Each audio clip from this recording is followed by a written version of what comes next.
Is Google lost 100 billion today? The answer is yes. Google's latest attempt to join the world of AI, Bard AI, was supposed to compete with the popular chat AI platforms from OpenAI and Microsoft. However, things didn't go as hoped, and the next day after the announcement, Google lost 100 billion in market value.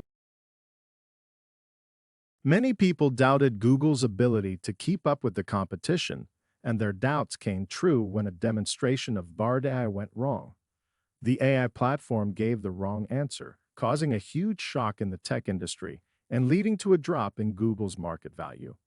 Google had tried to join the competition quickly, but Bard AI's rushed launch was a big mistake.